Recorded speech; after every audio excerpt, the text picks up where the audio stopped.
He sat at the far end of the railway station, his frail frame wrapped in an old, dusty shawl.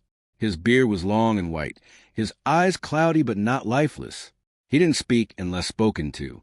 Every day, thousands walked past him, some tossing a coin without looking, others hurling disgusted glances. But none ever paused to ask who he was before he became just another beggar. Until one rainy evening, when a university student named Zion, late for his train, ducked under the same rusted shed where the old man sat. He glanced at him casually, about to look away when something strange caught his attention. The man, with trembling fingers, was scribbling something with a broken pencil on an old newspaper. It was poetry, and not just any poetry, refined, rhythmic, rich with Urdu metaphors and literary weight. Zion, a literature student himself, leaned closer. "Where did you learn that?" he asked, more curious and cautious. The old man looked up. For a second, silence stretched between them. Then, with a soft voice layered in fatigue, he replied, "I didn't learn it, son. I taught it." Zion stared, stunned. "I was once a professor," the man added, folding the paper gently, "at the National Urdu University. My name was Dr. Rahim Akhtar." Zion dropped his backpack. He knew that name. His own father once told him about a man who could make Caleb and Fouise come alive in classroom. A legend, a voice, a rebel mind. But how did that man become this? The old man smiled faintly, seeing the storm in the young man's eyes, and then, slowly, began the story of how life can turn even the most dignified scholar into a forgotten soul. Years ago, Professor Rahim was one of the most respected names in literary academia. Students didn't attend his classes. They worshipped them. His teachings were not just about poetry or prose. They were about justice, identity, passion, and purpose. He wasn't just a teacher, he was a torchbearer. But that fire was too bright for some. During a politically charged semester, Professor Rahim openly criticized the university's management for allowing corporate funding to silence creative freedom.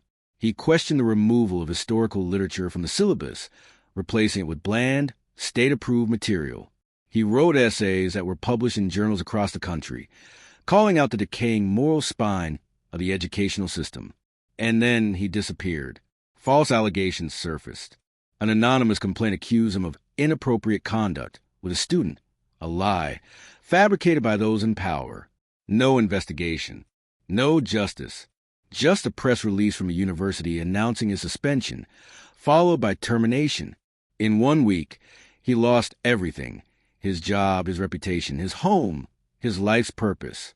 He tried to fight back. But court cases need money. Lawyers don't accept poetry. His friends, once loud in admiration, suddenly turned mute. Students he once mentored chose their careers over their conscience. And so, with every closed door, he drifted a little further from the life he had built. He sold his books first, then his furniture, then his pride. Eventually, the streets welcomed him the way society had not. But even as his world collapsed, Rahim Akhtar never stopped teaching. In parks, he would recite verses to children. On empty benches, he'd scribble ideas on waste paper. At night, under flickering lights, he would whisper forgotten lines from Dasan Hyderabad to himself, just to keep the magic alive. Zion sat frozen, tears welling up. How could the world forget someone like him? The next day, he returned to the station, not alone, but with a camera and notebook. He filmed the professor's story, uploaded it online. Within days, it went viral. Former students came forward, guilt written across their faces. Journalists dug out the truth behind Professor's fall. Even the university, out of shame or strategy, offered him an honorary reinstatement and a Lifetime Achievement Award. But when Zion came to him with the good news, Professor Rahim only smiled gently. "I don't need a title to know who I am. I never stopped being a teacher. The streets just became my new classroom." Zion insisted, "But the world is watching now. They want to hear you speak again." Rahim stood slowly, his back hunched, but his voice steady. "Then let them listen, not to my story, but to the lesson it teaches. That society often forgets those who build it, but the ones who carry truth never really disappear." And so he spoke again, not in lecture halls, but in documentaries, interviews, and open mics. Not for fame, but for the students he never stopped believing in.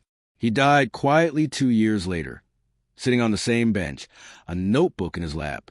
Inside it, one line was written over and over again. A man is not what the world gives him.